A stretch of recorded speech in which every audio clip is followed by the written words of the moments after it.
final workshop for this semester. We're going to cover the final exam review.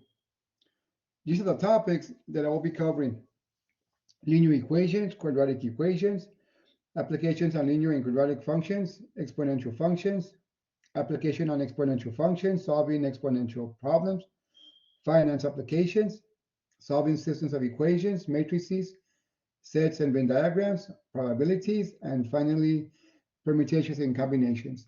So to start off, let's start off with linear equations. Number one, find the equation of the line passing through the point -2, 5 and the point -4, 6. Okay, now, here's the solution. We have to find the equation in y equals mx plus b, which is y-intercept form. The m is called my slope, and the b is called my y-intercept. Okay, so here's how we're going to find them. The slope is equal to y sub 2 minus y sub 1, x sub 2 minus x sub 1. And the y-intercept is equal to b equals to y minus mx. That's how you solve for the b, or the y-intercept. Okay, now, so the points, here are my points, right? So I'm going to list the value for each x and y here on the bottom. For example, x1 is equal to -2 and y1 is equal to 5. And x2 is equal to -4 and y2 is 6. So all I'm going to do is plug him into the formula, into the slope formula. So let's plug him in. We get 6 minus 5 divided by -4 minus -2. The numerator is going to become 1 and the denominator is going to become -2. So the slope is -1/2. Now, to find the y-intercept, we have to choose one point. It doesn't matter which one. So since the first point is -2, 5, that's the one I'm going to use. Okay, we know that my x is -2, my y is 5, right? And we already got the slope. So all we do is we're going to plug in every value for the variables here, and then we're going to evaluate it. You see, my y is 5 minus my slope is -1/2, and my x is -2. So my solution is going to be 4. So I found my m and I found my b. So all we do is put them together, and this is my result: -1/2 x plus 4. That's the equation of the line. Now, number 2, find the difference quotient. This particular problem here, students can are gonna see it again when they get to the 1325 course. That's why I like to include it in my final exams, because this will also be used, like I said, in the next math course if students need to take it. So anyway, the difference quotient is f of x plus h minus f of x divided by h, and h cannot equal to 0. Why is this h cannot equal to 0? Because if it's 0, it's going to be undefined. So I'm going to do it like in 3 steps. Okay, the first step, I need to find first f of x plus h, which means I'm going to plug in x plus h for every x. So I'm going to plug it in there and then square it, and then minus x plus h. So here we go. Now first, I'm going to do the x plus h squared. I'm going to simplify it here on the right.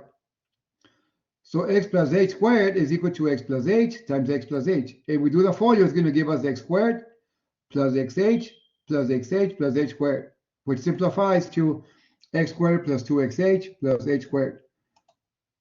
So this first part, the x plus h squared, is what we have here. Then we're going to bring down the negative parentheses, x plus h plus 4. Now here we're going to distribute the negative. So we're going to get -x minus h plus 4. So this is, with a little asterisk, step 1. Okay, so this is what I got here for x, for f of x plus h. Now step 2 is going to be here the numerator, f of x plus h minus f of x.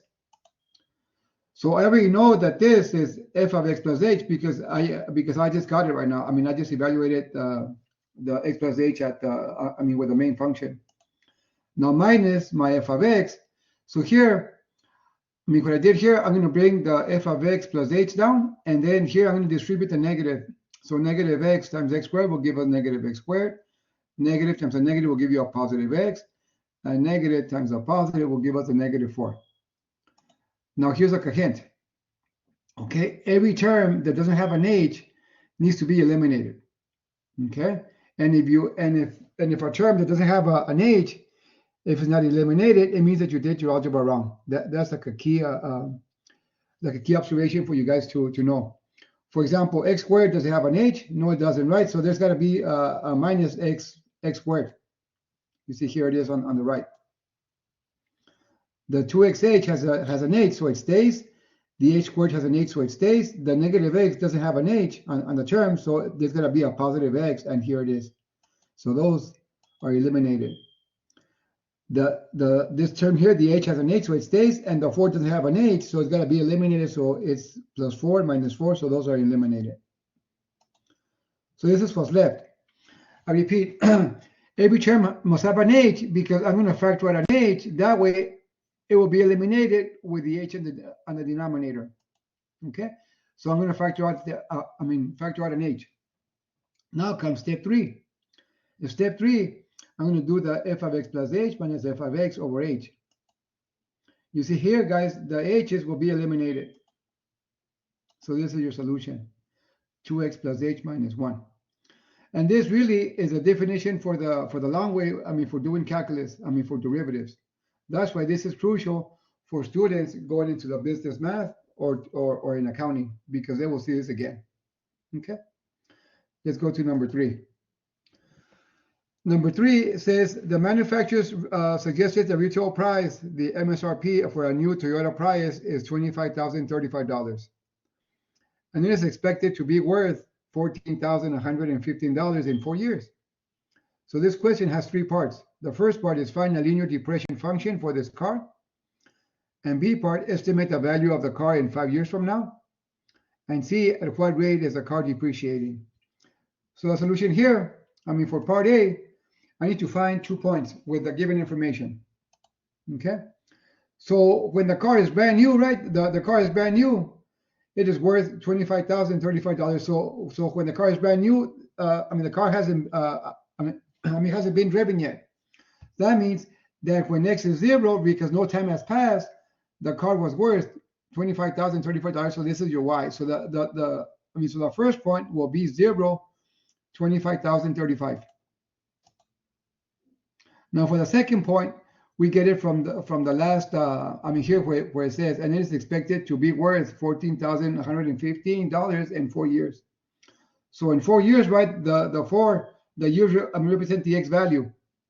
So in 4 years, x equals to 4, and the y is the money, which is $14,115. So that's my second point. Now we're going to do the same thing that we did for problem number 1, right? We're going to use the slope formula. So we're going to plug everything in. So it'll be y2, this is y2, which is 14,115 minus the 25,035. And the x2 is 4, and the x1 is 0, so it'll be 4 minus 0. So this is what we get, and then we're going to divide, so we get negative 2,730. That's my slope. Now I need to find my b, right, which is the y-intercept. So we just use the first point, right? So my x is 0, and my y is 25,035, and the slope is negative 2,730. So we're going to plug them into the formula. So this is what we get.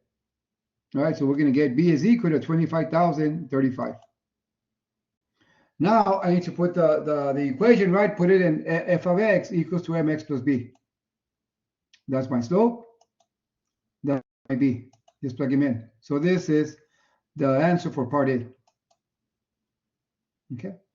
Now for part B, estimate the value of the car in 5 years from now. So that means we're going to evaluate at f of 5, which means I'm going to plug in 5 for every x in the equation.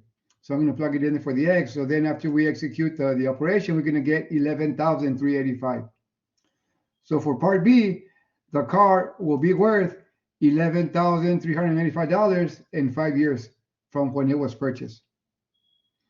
Now for part C, it's saying at what rate is a car depreciating? That's saying what is the slope? Okay, but depreciation, it already means negative. Okay, so the answer would just be 2,730. Okay, I believe some of the students were getting this wrong. I mean, on my math lab, because they would put negative 2,730, which is not right. I mean, even though it's correct, right, because it's a slope, but the way my math lab wants the answer, because it's already saying that it's depreciating, so you don't put negative no more. This means that is negative. The word depreciating, so you don't have to put negative. All you put is 2,730, and that's the answer for C. Now for number 4, okay? It says find the vertex, axis of symmetry, y-intercept, and x-intercepts of the function. And I believe some instructors also want you to graph it, right? But here, I mean, we're not going to graph them. But you're going to find the vertex, axis of symmetry, y-intercepts, and x-intercepts. So here's my solutions, okay? Here's where we find the vertex, my axis of symmetry, my y-intercept, and my x-intercept. I tell my students, when the equation is in this form, or the function is in this form, nothing is visible except for the y-intercept. The y-intercept, I mean, will always be the c, which is the coefficient or the constant that doesn't have no variables. Okay, so this is obvious, but the rest we need to work it out. Okay, so for example, for the vertex, I need to know what the a is and what the b is. The a is the coefficient of the x squared, and the b is the coefficient of the x. So in this case, my a is 1 and my b is 10. So I'm going to put it in the formula, right? I mean, to get the x part of the vertex. So negative b over 2a is negative 10, and 2 times 1, this will give us negative 5. Okay, this is the x part of the vertex. Now for the y part, I need to evaluate f of negative 5, which means I'm going to plug in negative 5 for every x on the equation. You see, I'm going to plug it in there where the x is, and also where the 10 and the x is there. So I'm going to put negative 5 and negative 5. Okay, after you simplify, we should get negative 16. So this is my vertex, negative 5, negative 16. Okay, now for the axis of symmetry, if you notice, it's the x part of the vertex. It's x equals to negative b over 2a. So when we solve for the x part of the vertex using the formula negative b over 2a, we got negative 5. So once you find the vertex, the axis of symmetry is very obvious. It's going to be x equals to negative 5. Okay, now my y-intercept is also visual, right? Without doing the work, you should be able to recognize what the y-intercept is. So it's going to be 0c. My c is 9, so it's going to be 9. But they might want it as a point, so it might be 0, 9, or it depends on your MyMathLab how it wants it. It might ask it y equals to something. So if it's y equals to a blank, you're going to put 9. But most of the times, the instructor wants it as a point, so it's going to be 0, 9. Now for the x-intercepts, you have to factor or use a quadratic formula. If you know how to factor, we should know that this can be factored. Okay, I believe I did a workshop on factoring, I think like the 3rd week of the semester. You can refer to that workshop if you guys don't know how to factor. Anyway, this is the two binomials that we get from factoring x squared plus 10x plus 9 equals 0, which means x equals to negative 9 and x equals to negative 1. These are my x-intercepts. So this is how you find the vertex, the axis of symmetry, y-intercept, and the x-intercept of the function if it's in this form. Okay, I believe this is called standard form, but I believe the textbook just calls it the rule. What rule? The rule of ax squared plus bx plus c.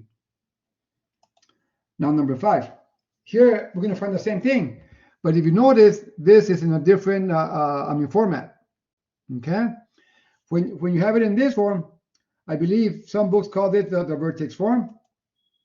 Okay, but this textbook calls it the rule of parentheses x plus 3 squared minus 16. Okay, now, hey guys, if it's in this form, two things are obvious, very, very obvious, which is a vertex, hk, and also the axis of symmetry. For the y-intercept, you have to work it out, and for the x-intercepts, you have to work it out. Okay, like I tell my students, if it's in this form, The vertex and the axis symmetry is obvious. Without doing no work, you should be able to recognize the vertex and the axis symmetry. Okay, now my vertex. My vertex, if you notice here, right? If it's negative here, minus is going to be positive here. And for the k, it stays how it is. So in this, right? So what's the opposite of positive 3? It will be negative 3. And the k stays how it is. So this is my vertex. Okay.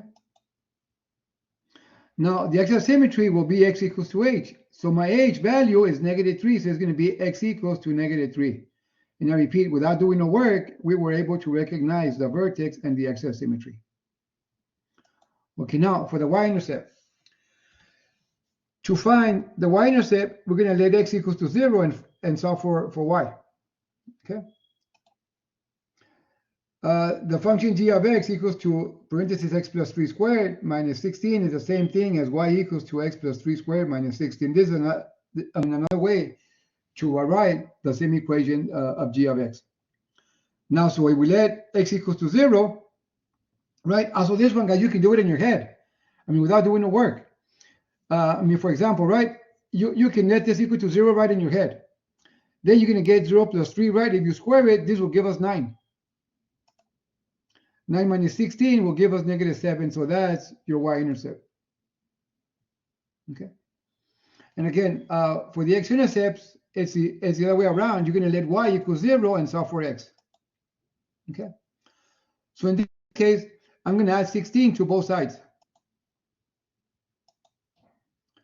So we get 16 equals to x to the parentheses x plus 3 close parentheses squared. Now we're going to take the square root of both sides. Right? I just put the x plus 3 on the left side and the 16 on the right side.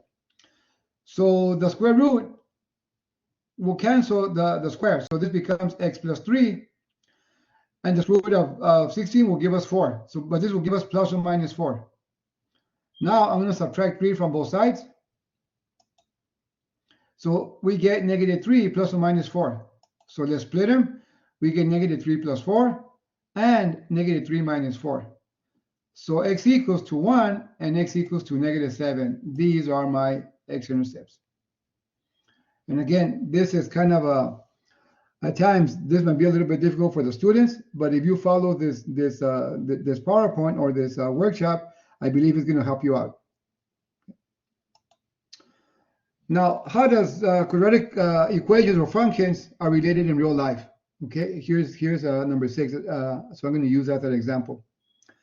It says the revenue for McDonald's Corporation in billions of dollars for the year 2010 to 2015 can be approximated by the quadratic function r of x, right? R of x stands for revenue is equal to negative 1/2 x squared plus 13x minus 57, where x equals 10 corresponds to the year 2010. Okay, now these type of problems you also I'm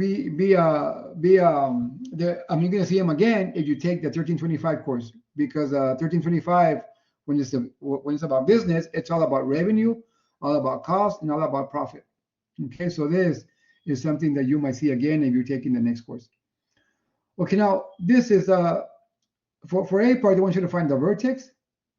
For B part, it says in what year, I forgot to put an end there. In what year during this period was the revenue at the maximum? What was the maximum revenue to the nearest $1 billion? Okay, so solution. Once you find the vertex, you already found parts B and C. Okay, let me tell you why. The x part of the vertex, which is this part, will be the answer for B. And the y part of the vertex will be the answer for C. So once you find the vertex, you also found the next two problems, which is problem B and problem C. Okay, so let's start. So my A is negative 0.5, right, or negative 1/2, and my B is 13. So let's plug into the formula. So we got negative, right? So B is 13, and A is negative 0.5. This will give us 13. Now, for the y part of the vertex, we're going to find r of 13, which means we're going to plug in 13 for every x back to the original function. So this will give us, right, we can put all in the calculator. It's going to give us something like 27.5. So this is my vertex, 13, and 27.5. This is a vertex for part A. Okay, now for part B, it says, in what year during this period was the revenue at a maximum? If you notice, here it says where x equals 10, right? So the x corresponds to time, and the y corresponds to the money in billions of dollars. So in what year during this period was the revenue at a maximum? We know that x equals 10 corresponds to the year 2010. So therefore, 13, x equals 13 corresponds to the year 2013. So that's the answer for part B. In 2013 was the revenue at a maximum. Now for part C, right, what was the maximum revenue to the nearest billion? So we're going to use the y part of the vertex, which was 27.5, right? But they want you to round off to the nearest billion, so it's going to be 28 billion. That's the answer for part B. And this is how you use the vertex in a real life situation. Okay. Okay, now let's go to number 7. Number 7, we're going to solve the exponential equation. 9x equals to 27. I believe here you can do it two ways, by taking the ln or by using the same base concept. You see, so here we're going to use the same base concept. So for the same base, right, in order for the exponents to equal to each other, these must be the same base. Okay, let me show you what I'm talking about. For example, I'm going to see if 9 to something power gives me 27. Right, so I know that 9 squared gives me 81, does not equal 27. That means that I have to find the same base with changing 9 and 27 to the same base. Okay, so the common base between 9 and 27 is going to be 3. Because 9 equals to 3 squared and 27 equals to 3 cubed. You see, now they got the same base. So I'm going to substitute 3 squared for the 9 and then bring down the exponent x. And also substitute 3 cubed for 27. Right? Then we're going to use the power, the exponent power property. So when you have a power to a power, you multiply the power. So we get 3 to the 2x equals to 3 cubed. Now we have the same base, correct? Same base. Now we can apply the rule. So when you have the same base, the exponents must equal to each other, which means 2x must equal to 3.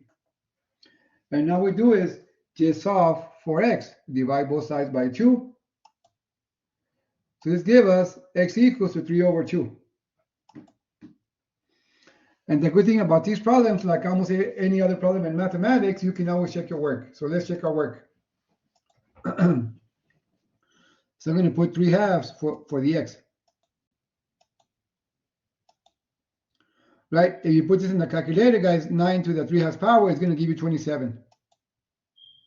But also you can do it by hand here. Okay, without it, but I didn't have this in this PowerPoint. What it is here, guys, first, this will be like like a radical, the 9. Let me go back real quick. It's going to be a 9, right? So it's going to be the square root of 9. The square root of 9 is 3, and then the numerator, will be the power. So anyway, I believe I did this kind of workshop. I believe when solving exponential functions, you can go back and take a look at that, so you can see how I did it, because I didn't do it that way here in this PowerPoint. Okay.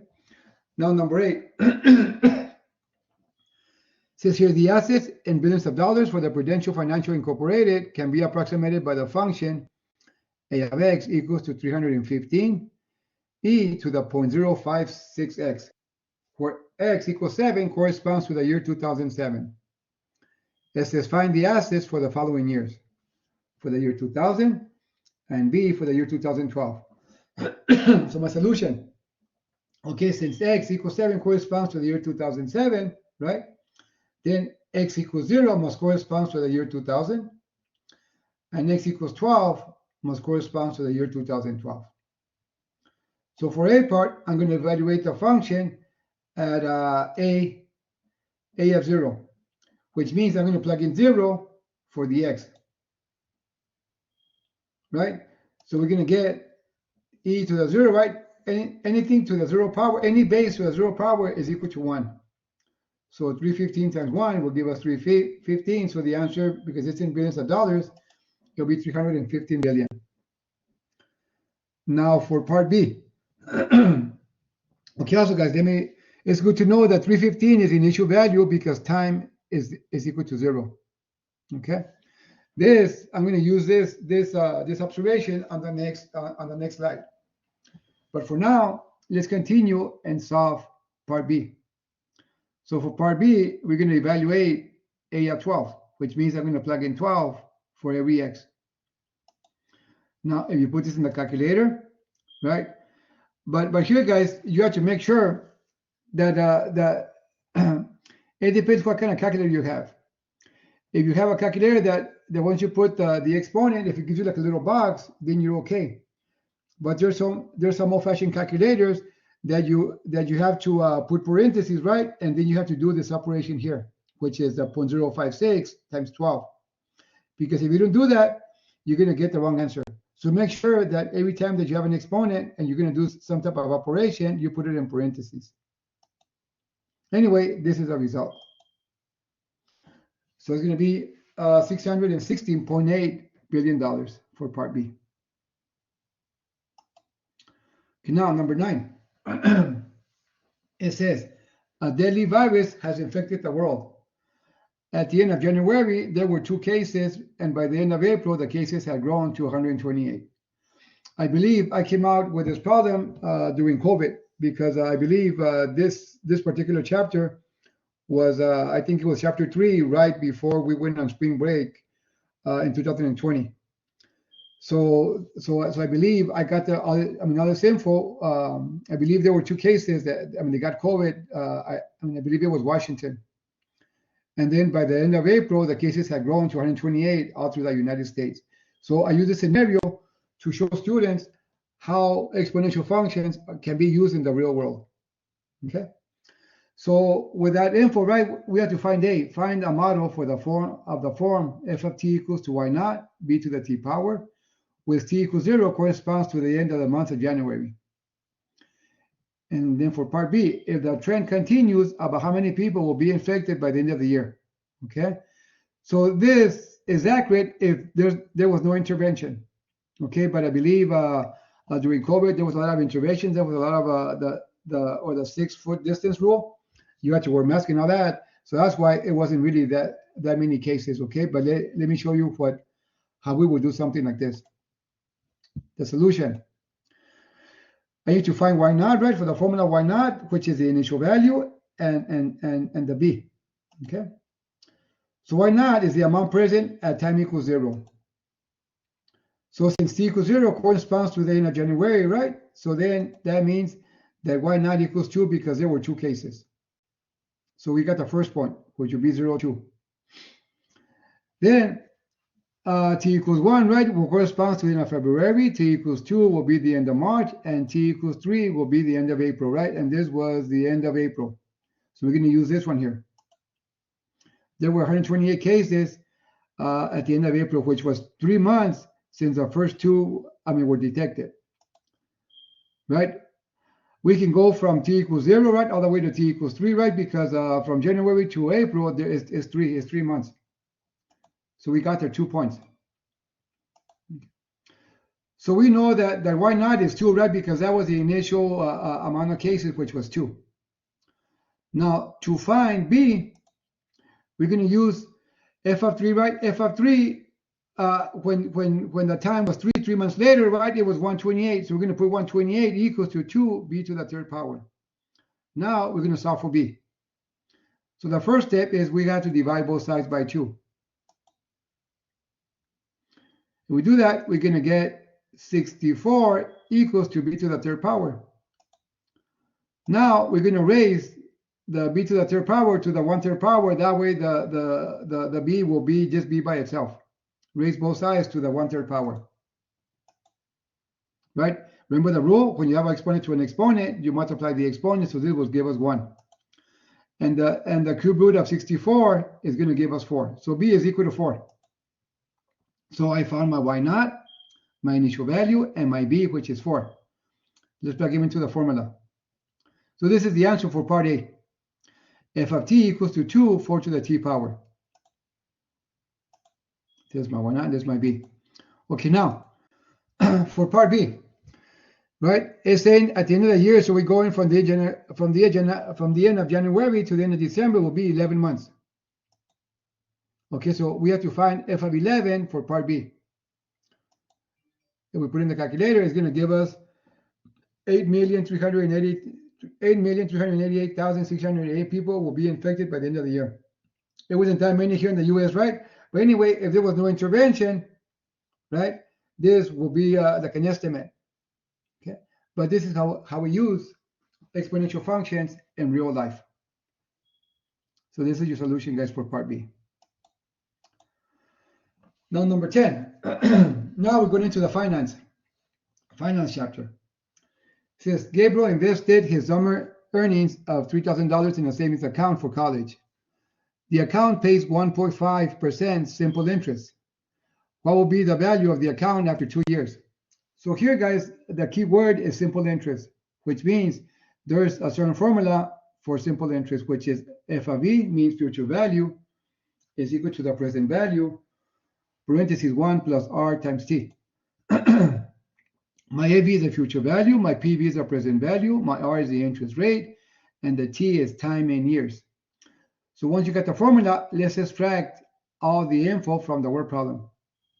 Since here, Gabriel invested his summer earnings of $3,000 in a savings account for college. The account pays 1.5 simple interest. What will be the value of the account after 2 years? Right, so here, guys, here's what we're looking for. What will be the value of this account after 2 years, right? Isn't this like the future in 2 years from now? That's why we're trying to solve for FV, which means that 3,000 is the money that we invested, which is the present value. My interest rate is really easy to observe because it's a number that has the percent symbol. So it'll be 1.5%. We have to convert it to a decimal, which means we're going to move the decimal place 2 places to the left and drop the symbol, which will give us 0.015. The T is the time in years, which will be 2. So all we do is plug into the formula, right? Use the calculator, and we got our answer. So the answer is 3,090. So that's how much it will be in the account after 2 years. Now, for the second part, how much interest did he earn? So for the interest, we subtract the present value from the future value. So it's going to give us 3,090 minus the 3,000, which was the initial value that the initial amount that we invested. It's going to give us $90.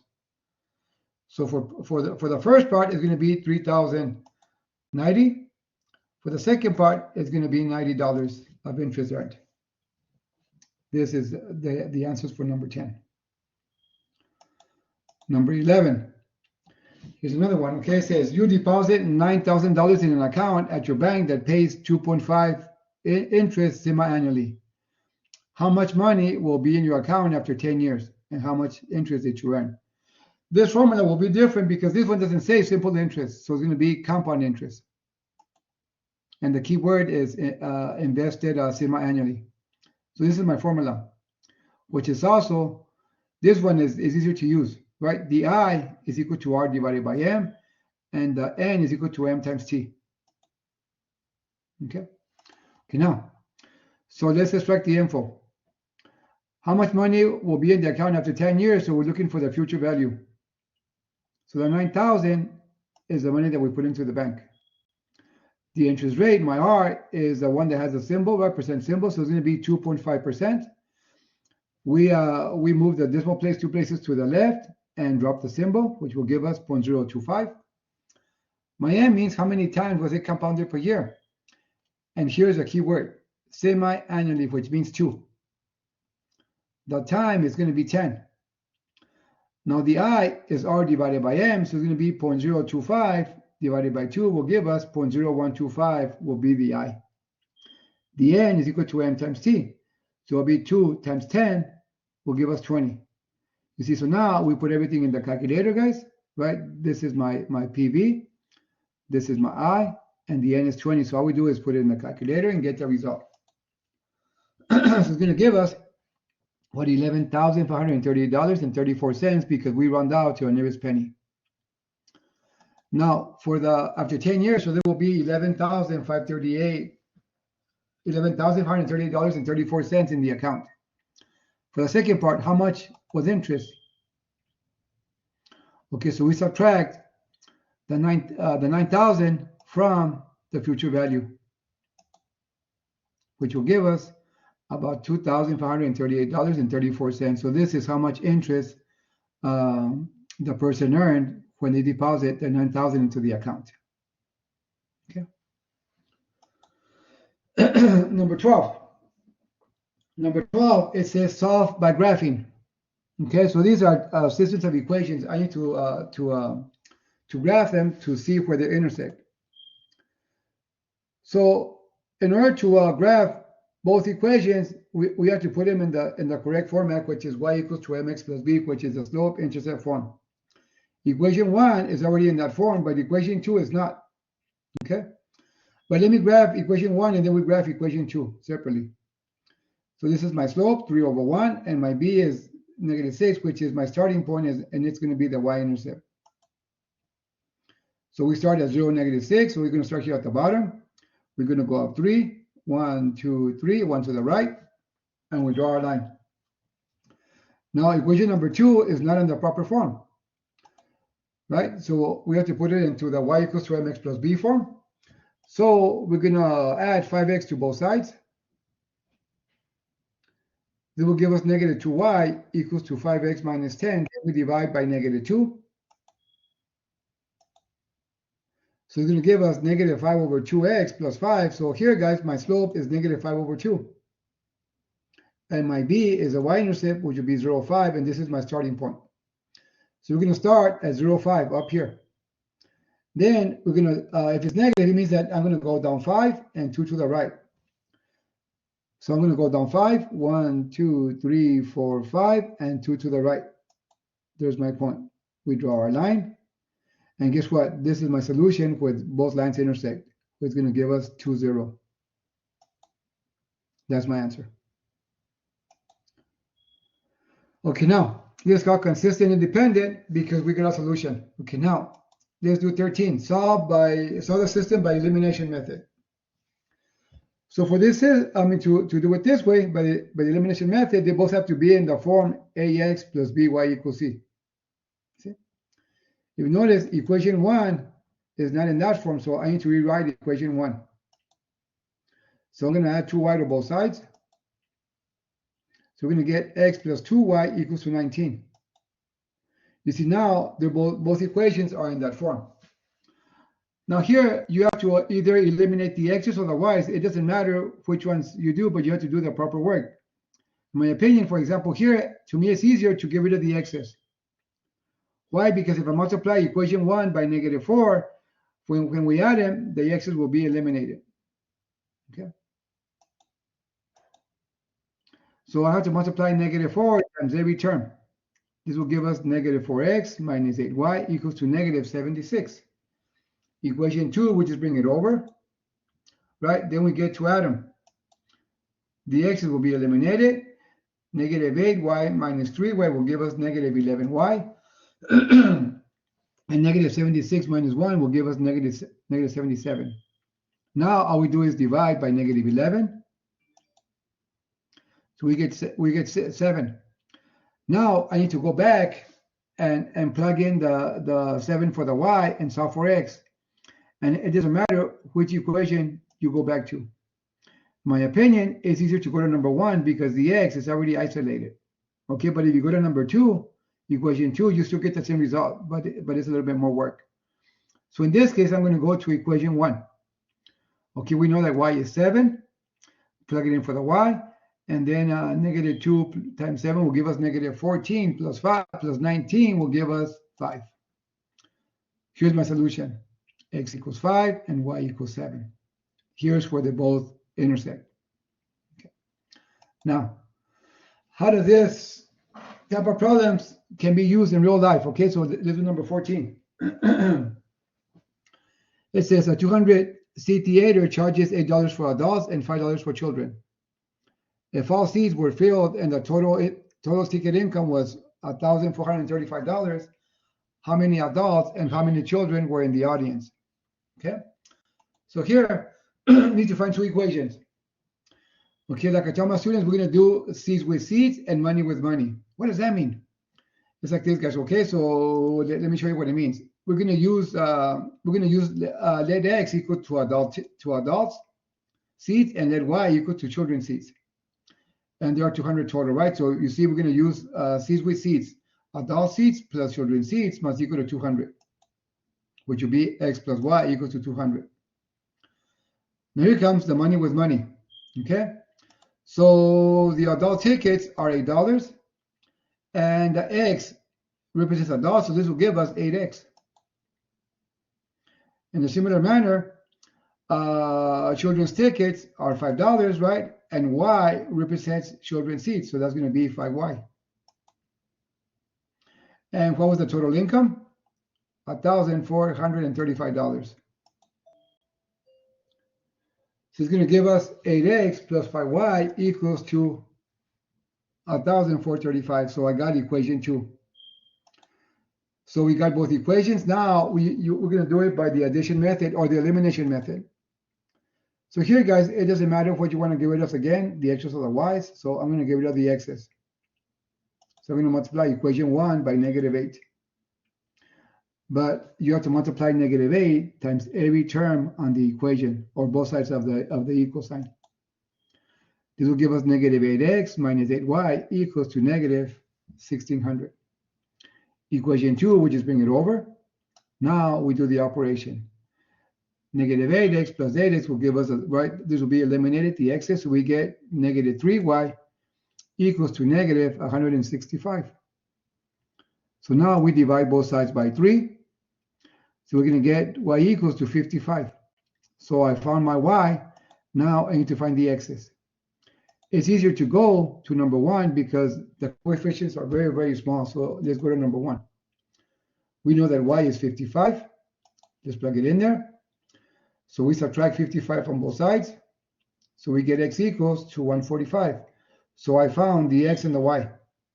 Okay, but that's not what they're asking. They're asking how many adults and how many children were in the audience. So we know that the x corresponds to adults and the y corresponds to children.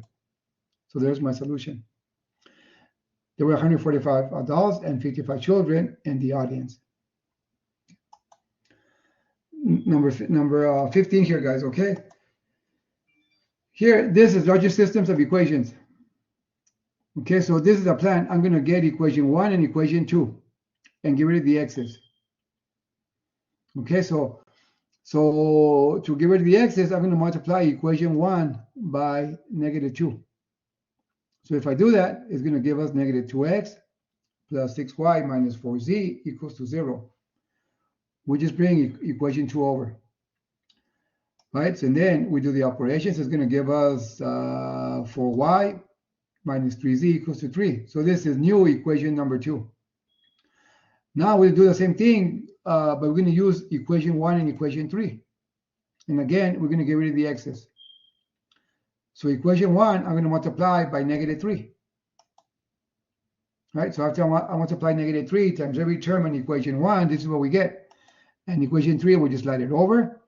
So we're going to get 10y minus 7z equals to 7. That's my new equation number 2. Now I'm going to use equation number 2 and equation number 3 and get rid of the y's. Okay, that means here I'm going to multiply by -10 and by 4 on the second equation, or equation 3.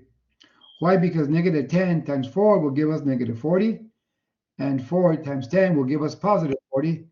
This guarantees that they will be eliminated. Okay. If we multiply -10 times every term, it's going to give us -40y plus 30z equals to -30. And we multiply 4 times every term on equation 3, is going to give us 40y minus 28z equals to 28. After we do the operation, it's going to give us 2z equals to -2. We divide both sides by 2, and we get z equals to -1. Now I'm going to use substitution, okay? I'm going to use equation 1, the original one, I'm going to use a new equation 2 for number 2, and then I'm going to use z equals to -1 for 3. So then I'm going to go back to equation number 2 and plug in -1 for z and solve for y.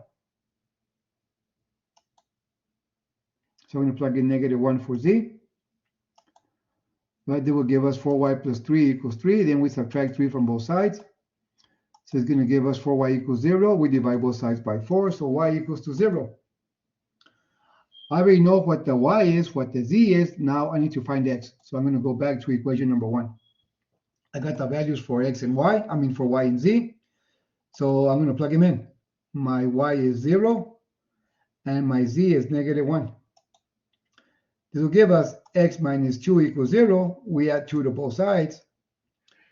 So x equals to 2. So I found the solution. My x is 0, my x is 2, my y is 0, and my z is -1. That's my solution. Okay, now, here we're going to multiply matrix. We have -4a, right? It means that we're going to multiply -4 times every element in matrix A. It's going to be -4 times -2, -4 times 0, -4 times 5, and -4 times 3. And here's my result. It'll be 8, 0, -20, -12. That's the answer for part A. For part B, we're going to do the same thing, but we're going to multiply 5 times matrix B, which means I have to multiply 5 times every element in matrix B. It'll be 5 times 0, 5 times 2, 5 times 4, and 5 times -6. This will give us 0, 10, 20, and -30. Okay, now I'm going to do -4a plus 5b. If you notice, -4a is what we got for part A, and 5b is what we got for part B. So -4a is equal to 8, 0, -20, -12, plus my 5b will give us 0, right? It's going to be 0, 10, 20, and -30. So in order to add or subtract matrices, they have to be the same size. So it's going to give us, it's going to be 8 plus 0, 0 plus 10, -20 plus 20, and -12 plus -30. And here's my solution. It's going to be 8, 10, 0, and -42. That's the solution for part C. Number 17. Okay, it says multiply matrix B times matrix A. In order to multiply, right, you put the size of the matrix of each one, and you put it in the order that they want you to multiply. So here they want you to multiply B times A. So I'm going to put the B first, right, and the A. So in order for you to do the operation, the 2 in the middle must be the same, must be a match. You see, it's a match, right? That means it can be done. If these were not a match, then the multiplication cannot be done. And the solution will be the outer. So it's going to be a 2 by 3 matrix. Okay. Here's my work. Step 1. I have to multiply every, the first row times every column on the second equation. So it's going to be, that's why I put here color coded. So this is step 1. I'm going to multiply the first row times the first column. So it's going to be 1 times 2, right? And then plus 0 times 4. Here is going to give us 2, right? So 2 goes in the first slot. The second step, I'm going to multiply again the first row, but now it's going to be times the second column, which is going to be in red. Okay. So it's going to be 1 times 0 plus 0 times -2. The answer will give us 0. So 0 goes on the second slot here on the first row, second column. Now we do step 3. It's going to be the first row times the third column. 1 times 5 is 5. 0 times -3 is 0. So 5 plus 0 will give us 5. That goes on the first row, third column entry. Since we're done, right? Since we're done with our first row times all the columns, now we get the second row. And we're going to start the same procedure again. We're going to multiply times the first column. 4 times 2 plus negative 2 times 4, which will give us 8 minus 8 will give us 0. That goes on the second row, first column. Now step 5 is going to be the second row times the second column. 4 times 0 plus negative 2 times negative 2. The answer will be 0 plus 4. The answer is 4. So the 4 goes on the second row, second column. And lastly, we do the last step. We're going to multiply the second row times the third column. 4 times 5 plus negative 2 times negative 3 is going to give us 20 plus 6. The answer is 26. So this is my solution. Okay. The answer will be 2050426. Number 18. Number 18 is from the last, I believe it's chapter 8, where we're going to be doing the intersection, the union, and this is a complement, right? So we're going to do A, B, C, D, and E, and F. So here we go. So we need to know the complement, so I'm going to put X and the complement of X. Because a complement means not X, which you go to the universal set, right, which means not A, not B, not 1, not 2, not 3, and whatever is left, that's not X, right? So here, it's going to be not A, not B, not 1, 2, and 3, so it's going to be whatever was left. And that's the complement of X. Similar with Y, right? So Y is equal to BD135. The complement of Y, which means not Y, is also not, you go back to the universal set, not B, not D, not 1, 3, and 5. So this is what's left. So this is the complement of Y. That's Z. Okay, now we have everything that we need. So X intersects Y. Or what does X and Y have in common, right? So X and Y have in common a B, a 1, and a 3. That's your solution. For X union Y, or it can also be called X or Y, means that you're going to put them all down, all the elements, but you don't repeat them. So how Chama students to do it, first you're going to put everything in X, right? So X is A, B, 1, 2, 3. Then you're going to go to Y. If the element is already in there, you don't write it again. Okay, for example, okay, let's go here to Y. Is a B there? Yes, so I don't write it again. Is a D there? No, so the D must be added. Is a 1 there? Yes, it is. It's there. The 3? Yes, it's also there. The 5? No, the 5 is not there, so I need to put the 5. So that's my solution. And then you put them in order. Okay? Now, for part C, the complement of X, which means not X, we already did it over here on the right. So there's my solution. Now, the complement of X, intersection, the complement of Y. So they're already here on the red, on the right side in red. That means, what do they have in common? They have in common a C, an E, and a 4. So that's my solution. Okay. Now, let's do part E. It says the complement of X intersects Z. So let's go here to the complement of X here on the right. What do they have in common? A C? No. A D? E, 4, 5. So they don't have nothing in common. That means it's going to be the empty set. That's my solution. Or that symbol, which means also the empty set. Now for part F. Here we have to follow PEMDAS. So first we have to find Y intersects Z. Okay? So what does Y and Z have in common? They have in common a B, right? It's here on the right, a B, and a 3, right? And that's it.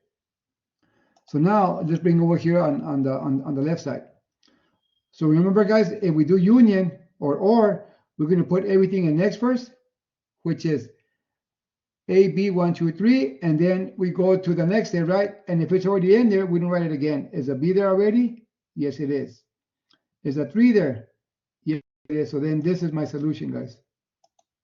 Okay, that's my solution. Now let's do number 19. I believe it's already 12, guys, but I'm gonna keep going. I think I can be done like in 5 minutes. I have like 3 more slides to go, I think. Okay, 60 people were contracted and responded to a movie survey. The following information was obtained. So for part A, they want you to do a Venn diagram. Okay. So this is right. This is a union, which means there were 60 people. So that means all this is 60. Let C be the comedies that we want to see. Let D be the dramas. So this is a D on the left here. And let S be the science fiction. So that'll be my S. Okay, now it says 6 people like comedies, dramas, and science fiction. So you always start where all 3 intersect, which is this area here. That's why it's in red. Okay, so where they start right is equal to 6. So this will be 6 here, guys, right in the middle. Now let's get the next one. This is term people like comedies and dramas. The word and means intersection, right? Or this is a symbol. So C intersects D. If you notice, C intersects D right here on this area here. So it's 13, right? That's already 6, so this has to be 7. Let's do the next one. 10 people like comedies and science fiction. So it's going to be C intersects S. So it's 10, which means this area here has to be 10, right? For the C, comedies, and science fiction intersect. So it's going to be this area here. So that's 6. This has to be 4. Now comes 11 people like dramas and science fiction. So where does the dramas and science fiction intersect? Which is D intersects S, which will be this area here. This is my D. This is my S. So they're talking about this area here. If that's already 6, this has to be 5 then. Okay. Now, there were 26 people that like comedies, right? So we're going to go here to comedies. Right, this has to be 26. We already have 4, we had 6, we had 7, so we already have 17. So what's here in C is going to be 9, because all this in the set C must equal to 26.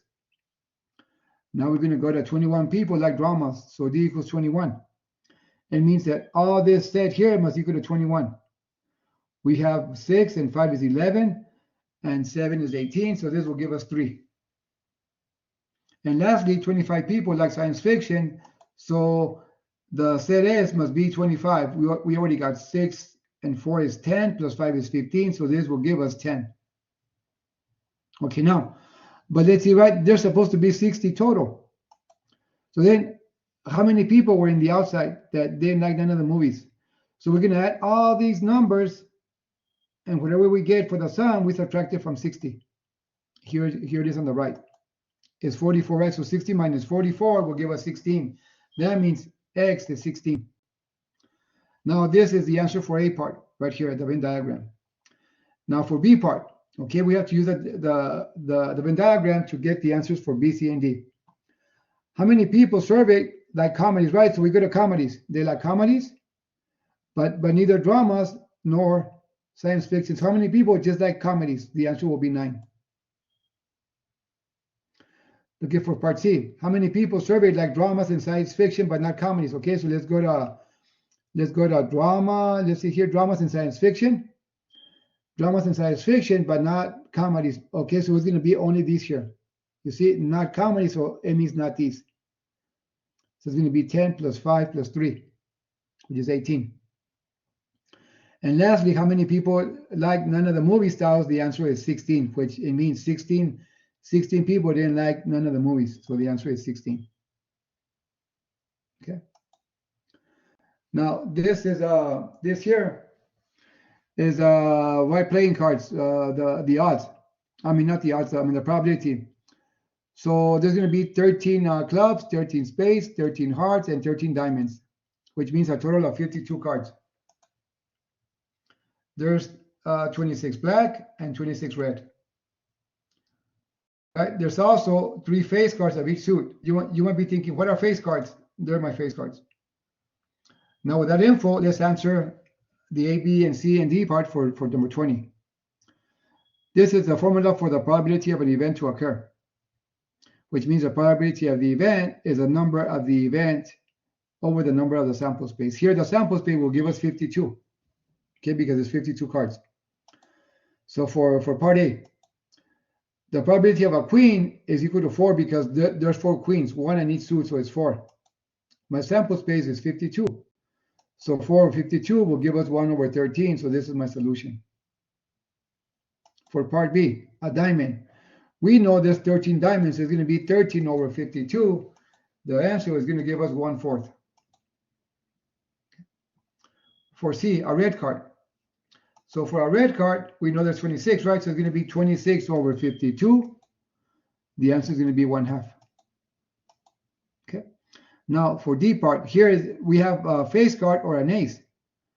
So here, right, we know that there's going to be 4 face cards, right? I mean, there's going to be 4 suits. There's going to be 12 face cards because there's 3 on each suit. So 3 times 4 is 12. And there's also going to be 4 aces. These are the aces, the one with an A here.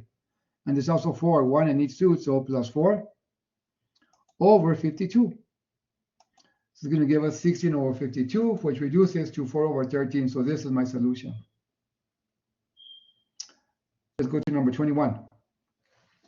Suppose 2 fair dice are rolled. Find each of the given probabilities. So for A part, the first die shows a 2, or the sum of the result is 7 or 6 or 7. Okay, so this is my formula. So let A represent the first die shows a 2. Right, so this is the first die shows a 2, so it's going to be this one here in red, right? Because these are all 2s. That's event A. Event B is the sum is 6 or 7. So if you notice, all these sums across is going to be 6 and 7. There's the sample space is 36, right? Because there's 36, 6 across and 6 down. It will give us 6 times 6 is 36. Now, the probability of event A is going to be 6, right? Because there's 6. 1, 2, 3, 4, 5, 6. And the probability of B will give us 1, 2, 3, 4, 5, 6, 7, 8, 9, 10, 11. So let's plug into the formula. Oh, and where, right? So it's going to give us 6 over 36 plus 11 over 36. Now, the probability of A intersects B means where do they intersect? If we notice, it's going to be 1 and 2. So it's going to give us 2 over 36. So we do the operation there. So 6 plus 11 minus 2 will give us what? Will give us 15. We simplify. The answer is 5 over 12. Now for part B, right? The sum is 11, so we're going to let, again, the sample space is 36. So we're going to let A represent the sum of 11, which are these right here, these 2 here. It's going to be, the number is 2. And let B, the second die shows a 5, which will be this one, all these right here across, right? Because the second die is a 5. So it's going to be 1, 2, 3, 4, 5, 6. Now, where do they intersect? They intersect right here, which is going to be 1. So let's put into the formula. So we get 2 over 36 plus 6 over 36 minus 1 over 36. The answer will be 7 over 36. That's my solution. Okay. Number 22.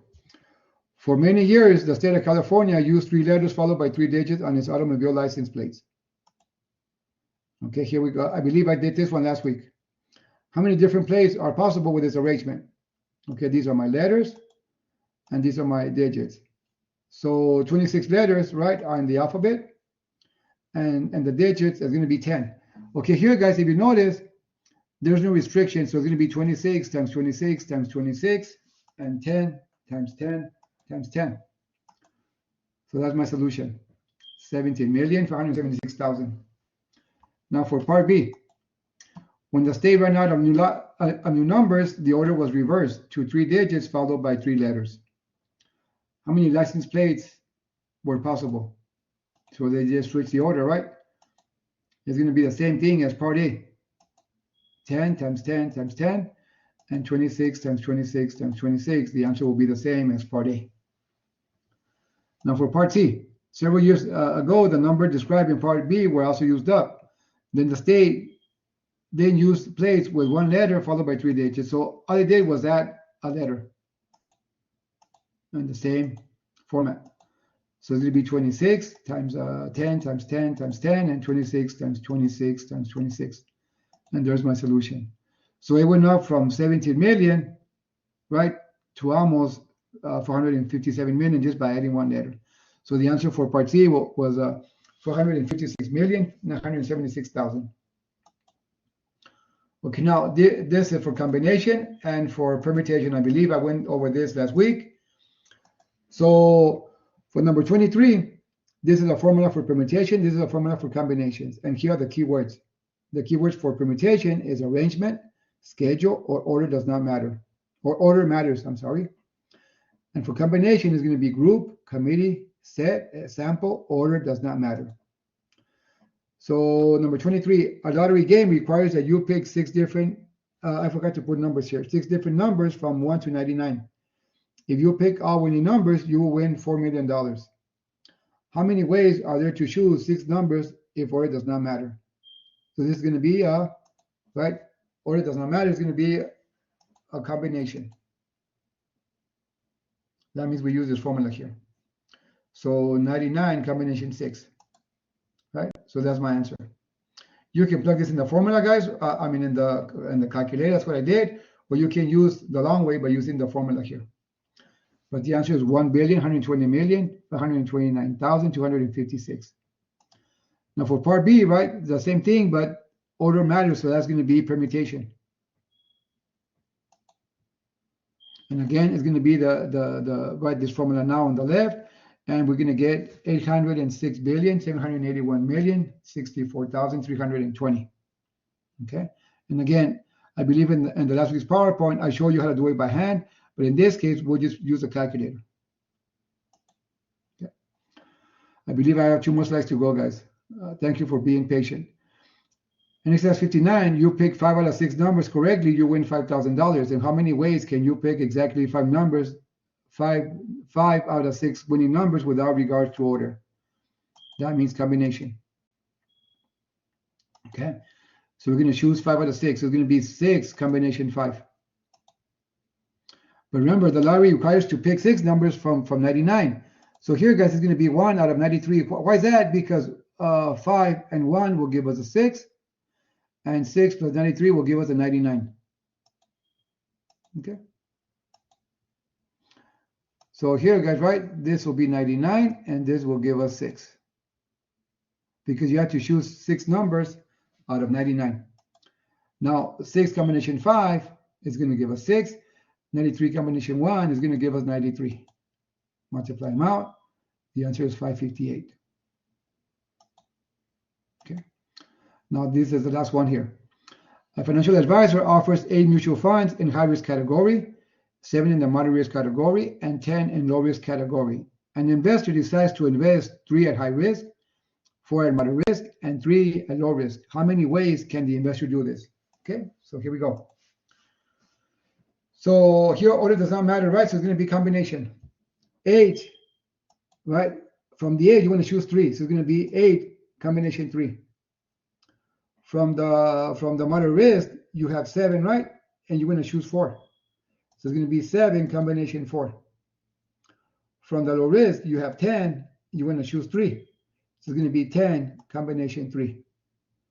And you put that in the calculator, it's going to give us 56, 35, and 120. We multiply them out. The answer will give us is 235,200. I believe this is it for this presentation. I apologize that I took about 15 minutes extra, but I believe this was important because it's going to be for the final exam. Thank you, and thank you again for staying this long. Thank you very much, Alberto. Mr. Sassi, you did a wonderful job in reviewing for the final. Miriam, if you have any questions, please ask them now so that we can address them.